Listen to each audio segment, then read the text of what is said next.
चल रही है, 3 गुणों के आधार पर चल रहा है।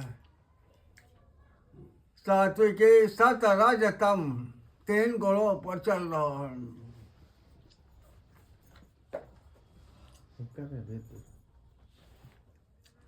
रज माने बनाने वाला, तामसी माने बिगाड़ने वाला, है ना। कहा दिया जो बड़ा तामसी है, ये तामसी भोजन है ना खाब। और सात्विकी जो है वो दोनों का बैलेंस रखने वाले। इस तामसी के कहा थे ना बिगाड़े वाला। शरीर में आयब कह दे। आप यहाँ 3 ने प्रमुख देवता भी भगवान के बनाए गए हैं, ब्रह्मा विष्णु महेश। कहा कि ब्रह्मा दुनिया बनाने वाले, पैदा करने वाले हैं, ऐसा बतावा जाता ना। और विष्णु पालने वाले और शंकर बिगाड़ने वाले। शंकर विध्वंस करने वाले, ऐसा बतावा थे ना।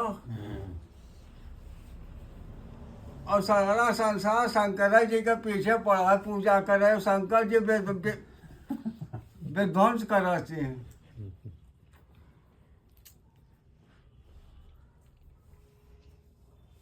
वास्तव में जो शंकर शब्द, शिव शब्द आया है,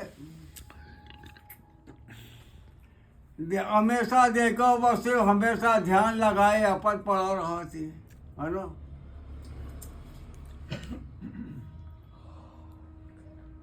शिव का मतलब होता है असली चीज कि ध्यान।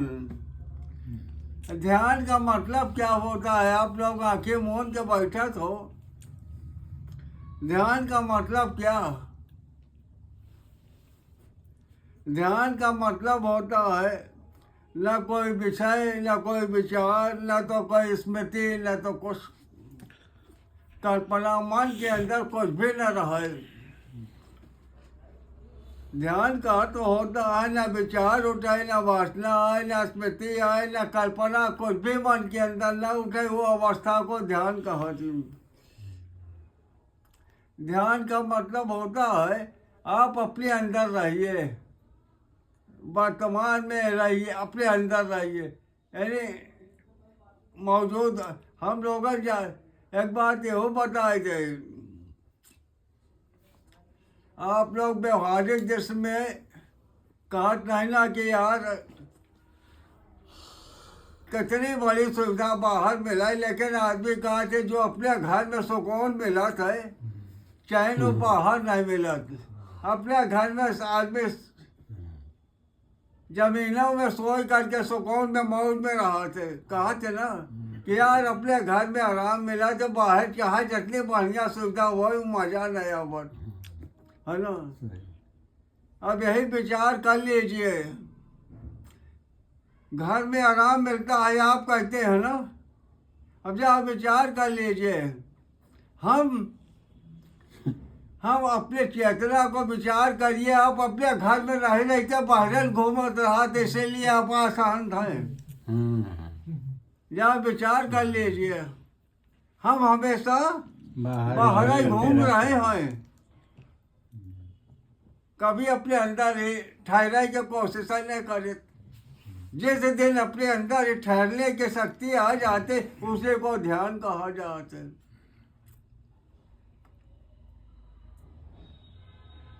समझ गए ना। अपने अंदर ठहर कर।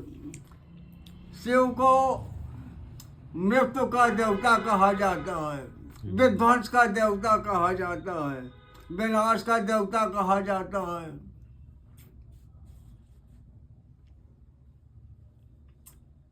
अब आपको बताए थे, ये जो ध्यान है विध्वंस है, बाहरी चीजों का विध्वंस करके आपके अंदर के स्थिति में ले आना।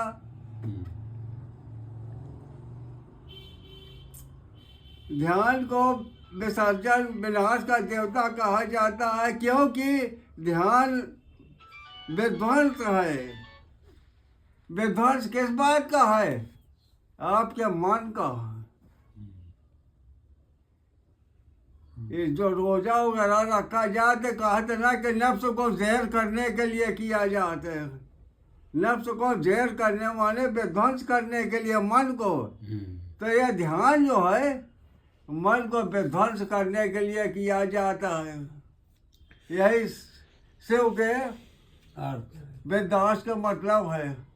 जब कहा कि शिव विध्वंस का प्रतीक है, विध्वंस तुम्हार प्रतीक नहीं है।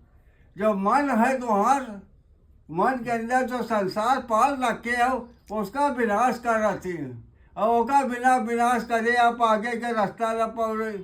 यही शिव का असलियत मतलब है, जो विध्वंस का मतलब है। यही भी आपके अंदर देखिए, कुरान के अंदर भी आई ये बातें, मोतू अंता कबला मोतू, मरने का पहले मर जाओ, बतिया करीब करीब वही है। ध्यान के द्वारा विध्वंस, तो विध्वंस किस बात का है? तो मराई का मतलब कौनो शरीर से वहाँ फांसी लगाए का मराई नहीं, मोहम्मद साहब कहें। ये जो मन के अंदर मन मारे के नफ्स, जो मन के अंदर जो संसार पाल रखा है, बाहर और घूमे के जो सब, उसको तोड़ करके अपने अंदर स्थिति के ले आओ। यही विध्वंस का मतलब है, यही मरने का मतलब, जीते जी मरने का मतलब यही है।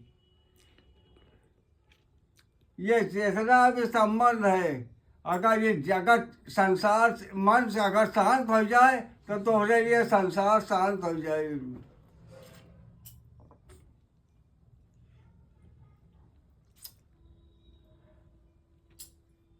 मन ही संसार है, मन ही सृजन है, मन ही सृष्टि है। मन गया तो पलाई हो जाएगी। एक बात यही बात है, आपने सुना होगा कि प्रलय कयामत के दिन सारा संसार, सूरज चांद सितारे सब नाश हो जाएंगे। जिस दिन मन शांत हुआ उसी दिन तुम्हारे अंदर प्रलय की घटना घटेगी। ऐसा मत सोचो कि एक दिन जब प्रलय आएगी तब ये सब विध्वंस होगा, नहीं। जो ध्यान में उतरता है समझ ले प्रलय में ही उतर गया, सारा संसार उसके लिए नाश हो गया। ये है प्रलय का मतलब। प्रलय को हो कयामत कहा जाता है। जब विचार कर लिए कयामत शब्द कहाँ से आया? कयाम से ही कयामत आया। कयाम माने ठहर जाना। जिस दिन मन ठहर गया, विध्वंस हो गया, समझ लो वही दिन कयामत आ गई। कयामत और बाहर और भाई देखो अपने अपने मतलब है, लेकिन असलियत तुमका यही बताई। जिन लोगों ने अनुभव किया है वो देखा है। लोगों ने कहा थे कया प्रलय आएगी तो सारा संसार, सूरज चांद सितारे दुनिया सब विध्वंस। वास्तव में जिस दिन आदमी के अंदर ध्यान के गहराई में उतरता उसके लिए सारा संसार समाप्त हो जाते। यही मरने का मतलब बताएगा। जीते जी मरना सीखो। मतलब ध्यान ही एक ऐसी चीज है जो आपको प्रलय की घटना से ले जाएगी। ऐसी ऐसी किताबों में जिक्र आया है, लेकिन लोग समझते नहीं। अब कहा थी आई जब कयामत आई, सूरज चांद सितारा सब नाश हो जाए। पंडित जी कथा में यही तो का बताओ थे सब। जो आदमी ध्यान के गहराई में उतर गया उसी दिन प्रलय आ जाएगी। उसके फिर उसको जो आत्मा का अनुभव होता है वही प्रलय के में ही होता है, वही के प्रलय कहा जाता है। जब तक संसार न नाश हो तब तक तुम अंदर जा ही नहीं सकते। यही कयाम का मतलब है। कयाम का मतलब ठहर जाना, यानी बाहर जाना बंद, अंदर ठहर गए। यही कयामत का असलियत है। यही प्रलय का मतलब है। आदमी अपने अंदाज भाई पंडित जी हरज यजय जी का जौन मरने लगा हमारे प्रलय उलय बाहर कहीं नहीं होता। इसमें जो अनुभव में किताबों में बहुत से महापुरुषों ने बताया कल समझते बैठे रहे। भागवत में कहानी आई है एक छोटी सी। मार्कंडेय महाराज से पूछा गया दस स्कंद में, तो उन्होंने बताया कि हाँ हमने देखा प्रलय। अब लोग समझता नहीं ना। भागवत में बातें आई, मार्कंडेय जी ने बताया कि एक दिन मैं अपने ध्यान में बैठा था, हमको लगा कि धीरे धीरे मन मरने लगा। मन ही सारा संसार पाल रखा है। मन मरने लगा तो उसने देखा कि बड़े बड़े समुद्र के अंदर लहर उठ रही है, बड़े बड़े घड़ियाल उसके मुंह में सारे, धीरे धीरे संसार घुसता चला जा रहा। चांद सितारे सब वही के अंदर चले जा रहे। सोच वही में हम बहा के हम भाग के खड़े भये, भाग के खड़े भये। ऊपर एक जो पेड़ के रहा, वही में एक जो छोटा सा शिशु रहा, वही के सांस के द्वारा अंदर चला गए। फिर बाहर आए, फिर वहाँ जब बाहर सांस टूटा तो हमने देखा कि हम अपने ध्यान में वही कुटिया में बैठे रह गए। ये प्रलय की स्थिति उन्होंने बताया। तो प्रलय कहीं बाहर नहीं है मामला, ध्यान के गहराई में जिसने उतरना सीख लिया वो दिन समझ ले प्रलय का सारा कारोबार उस देख लेता। तो यही सब चीजें देखो। एक बात ये भी हम आपको बताए थे अपने अनुभव के आधार पर। आप दुनिया की सारी किताबें पढ़ डालिए, दुनिया के एक से एक ज्ञान की बातें सुन लीजिए, पढ़ लीजिए, जान लीजिए, लेकिन एको भी असलियत समझ में न आई। असलियत कब समझ में आई? जो आदमी चल करके उसके गहराई को। अब आपसे पूछे लगे कोई आपका छोटा सा बच्चा हो, कहे मम्मी डैडी हमको ये बताए कि हम दुनिया में कैसे आए, तो क्या बताओ तुम, क्या बताओ बताओ महाराज। नहीं तो ही बताओगा, क्या बता दे। जब अपनी अवस्था में आएगा तो सब इसका प्रश्न का उत्तर स्वयं मिल जाएगा, उसे क्या पूछा जाए। अब हम डॉक्टर साहब बताओ लगे कि लोग तरह तरह के प्रश्न बिहाई जाते, हम उत्तर दे तो बिहाई जाए थे। अब समझे अभी क्यों होता है। अब डॉक्टर साहब कहा थे क्या बताइए, इसकी दवा यही है और अच्छी नहीं है, इतने दिन से दवाई कर रहे हैं, अच्छा नहीं बाबा। और डॉक्टर साहब मरीज के बताओ तो भी आ जाते, लेकिन मरीज के प्रश्न खत्म नहीं हो और ना संतुष्ट होते। वही अगर मरीज डॉक्टर हो जाते तब प्रश्न पूछी का। तो वही बताना ये भाई बात में जान ले खुदा भगवान के बारे में आप चाहे जितनी बात बताई जाए, आपको पल्ले पढ़ाई लाए, मन प्रश्न करता नहीं जीवन भर, कभी संतुष्ट हो। एक ही बात से संतुष्ट हो जाता वो जब वो खुद खुदा बन जाते तब संतुष्ट हो। एक पक्का जान ल, चाहे जितनी किताबें पढ़ डालिए, चाहे जितनी ज्ञान की बातें सुन डालिए, कुछ भी होना नहीं है। पता पिछले बार बताना शेख साजिद साहब के फांसी के शेर, सत किताबों सत्व रख दर नार कुल रोया केबला जान। मौलाना रोम दुनिया के किताबें, मौलाना रोम के जाना था, उनके किताबें कितनी थी कि लाइब्रेरी की किताबें ऊँट पर चलती थी, चाबी इतनी ज़्यादा किताबें पढ़े थे, बड़ा ज्ञानी था। सबसे किताब में कहीं कुछ नहीं मिला। अब वही मतलब सबसे तबरेज को एक बात ये भी है, किताब ऐसी बात बताओ कि सबसे तबरेज को आदेश हुआ कि जाओ मौलाना रूम बड़ा किताब पढ़ करके ज्ञानी बना है, जरा सौ का ज्ञान के देव। तो सबसे तबरेज पहुँचे हुआ जाना तो मौलाना रूम शाही पेश इमाम थे। उनका चला गए तो पीछे 10 आदमी पकड़ के चले वाले बड़े रुआबदार मौलाना रहन की। अब वहाँ पर मौलाना मस्जिद में जाते रहे, नमाज पढ़े, वहीं लंगा जलंगा सबसे तबरेज पहुँच गया। अरे कौन है इसमें, दो को शैतान को बाहर निकालो, कहाँ से घुस आया। बड़े जोर से मौलाना लोग बिगड़ गए।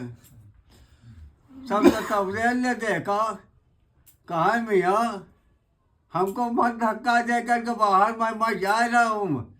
कहते ना अपने शैतान को निकालो। हम तो चले जाए तो अपने अंदर के शैतान को तो निकाला। अभी बात कितनी हिम्मत किसी के नहीं पड़ती थी कि जवाब दे दे। मौलाना रूम का बड़ा रुतबा था। एक दिन अब उनके दिमाग में चक्कर लगा रहा कि आदमी कौन है, और उनका ललकार दिया कि अपने अंदर के शैतान का निकाला। हमारा चक्कर कहाँ पड़ा। अब मैं गए एक दिन मौलाना रूम सब सागे लोगन के किताब पढ़त है, किताब पढ़े रही के बतावत है। किताब बड़ी कीमती काजनी कहाँ से मंगाए रहे, पढ़ावत रहे। सबसे तबरेज पहुँचा, किताब को उठाए तो वही बगल में एक कुमार आ वही फेंक दिए। अब मौलाना रूम बिगड़ गए।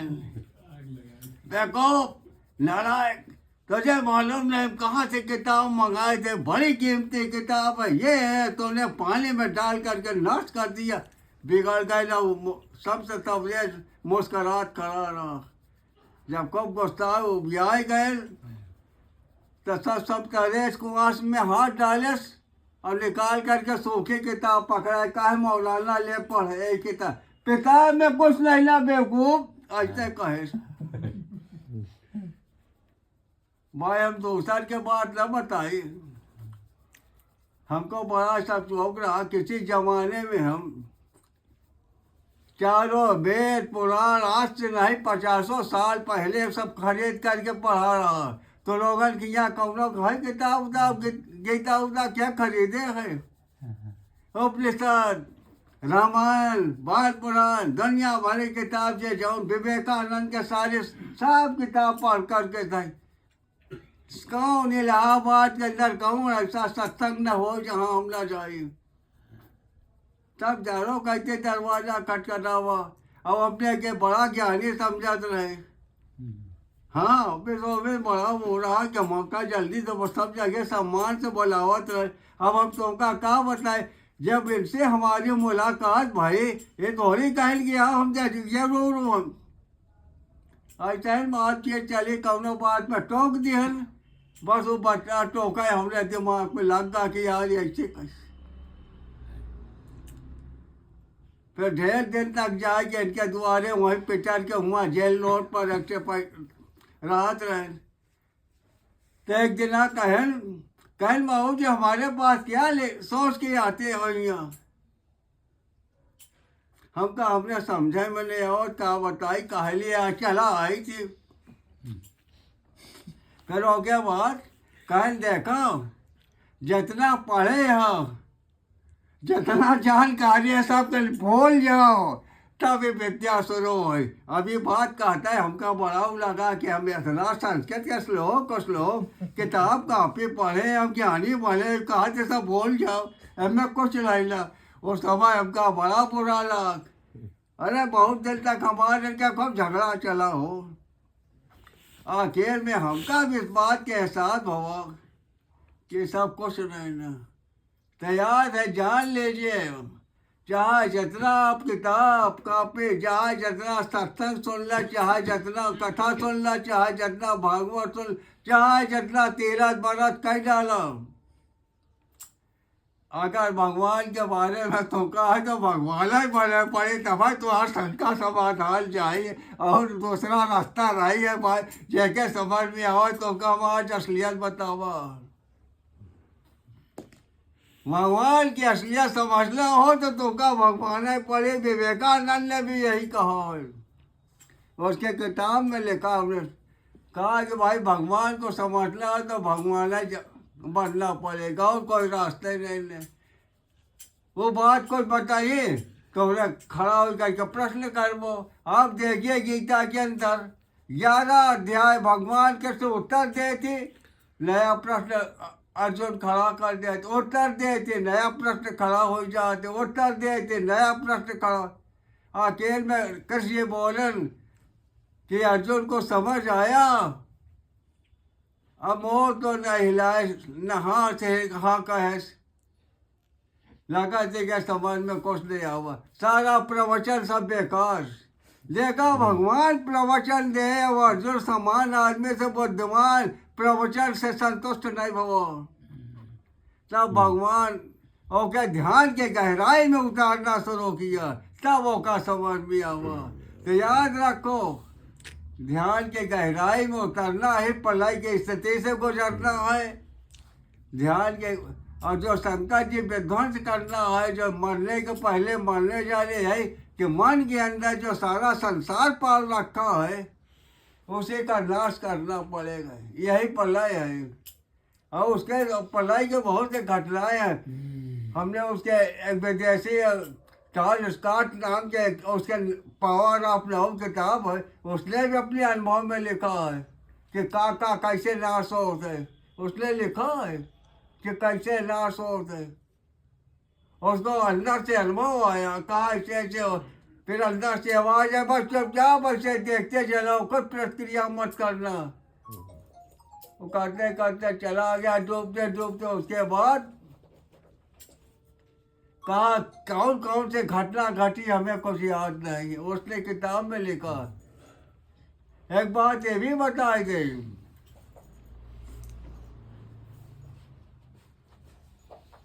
चार्ल्स स्कॉट ने अपने अनुभव में बताया कि जो आदमी इस गहराई में उतर के जान लेता है, जो इस स्थिति का आदमी हो तो उसकी सोच कैसी होती। उसने बताया कि जब हम इस गहराई से उतर करके जब हमको फिर से होश आया तो उसने देखा कि हर चीज हमको नई नजर आने लगी। उसने किताब में देखा कि हर चीज हमको नई नजर आ रही जैसी अभी पैदा हुआ हो। किताब कापी एकदम जैसे अभी तरोताजा, खिड़की दरवाजा एकदम ऐसे तरोताजा। उसने अनुभव में सब चीज एकदम जैसे अभी बनाई गई है, कोई चीज पुरानी नहीं। उसके देखिए वो अमेरिका वहाँ कनाडा का रहने वाला है, वो बताए तुलसीदास जी को अनुभव हुआ तो क्या बताए, सिया राम मैं सब जग जानी, सारा संसार ही वो प्रभुमय है। अनुभव भी यही कहा थी, दुनिया भरी के जितनी कायनात ना, ये सब उसी परमात्मा में कुल है, अलग अलग नहीं ना, वही कुल है। आदमी कहा था ना कि देखो भगवान सबको जान लेती, ऐसा कहा था ना, वो सब जान लेती। अब मनाई पूछने लगा कि है भगवान ऑस्ट्रेलिया में का हुआ, पाताल में का हुआ, चांद में का हुआ, हुमा का हुआ, कैसे भगवान जाए, कितना बड़ा होके बाद आँखी है, कितना बड़ा तेरे फोन से खबर आवत की बताते थे, बड़ी आपत है। अरे यार वो परमात्मा वो खुदा कुल है, पूरा शरीर नहीं है, शरीर ही है। जैसे आपका शरीर जो है कुल है, यहाँ से लेके यहाँ तक शरीर भी आपका एक संसार है। इस शरीर के अंदर कहीं भी घटना घटती है आपको मालूम हो जाए, तुरंत ही पता चला कि देर लगाते हैं। हाँ, हाँ, क्या यहाँ घटना घटाई तो यहाँ घटाई तो यहाँ घटाई तो देर लगा दे का। ऐसे वो परमात्मा वो खुदा कुल है, कहीं भी घटना घटा तो उसका सेकंडों में पता चले, उससे हर चीज। तो ये सब बड़ी विचित्र बातें हैं। तो रास्ता एक ही है कि खुदा को जानना है, राज जानना तो खुदा पढ़ना पड़ेगा। हम अपने अनुभव के आधार पर बता रहे, चाहे जितना किताब काफी शंका बनाई रही, शंका बनाई रही। शंका तो तब जाई जब तुम खुद खुदा हो जाओ तब। अब खुद खुदा के बनाई खातिर आदमी का ध्यान के गहराई में उतरवो, जो हमारे यहाँ बताया गया कि क्योंकि बिना मरे वो स्थिति आएगी नहीं। और यहाँ ध्यान के सुने हो समाधि शब्द, हाँ। समाधि का मतलब ही होता है जीते जी मर जाओ ना। उसमें पूछा रामचंद्र जी ने अपने गुरु से पूछा वशिष्ठ जी से कि कैसी अवस्था हो, तो कहा कि समाधि वाले आदमी के जैसे 100 मर गया 100 ऐसी स्थिति होती, उसके अंदर न सांसें रहती है, न इच्छा है, न तमन्ना, ये सब चीज गायब हो जाते, हाथ तोड़ कर चलना उड़ना सब गायब हो जाते। तो सब इस समाधि में गुजरता है। तो समाधि जी का मतलब ही होता है मृत्यु। तो जो आपके अंदर बताया गया है कि जीते जी मरना सीखो, वो वास्तव में उस समाधि की ही अवस्था है। अब चूंकि उनकी भाषा वही थे, वो बताए आपकी भाषा, समाधि शब्द बोल दिया है, भाषा का अंतर है और कहीं कुछ नहीं। जो आदमी सब जान लेगा उसको सब चीज समझ में आता है, एक ही मतलब ही है, एक ही मतलब ही। तो कहने का मतलब भैया अब ये सब चीज तो जब तक आदमी के अंदर स्वयं वो स्थिति नहीं पाएगी तब तक शंका बनता रहेगी, कोई जान नहीं सकता। यही सब है भैया, क्या कहे कहो महाराज इनका दो।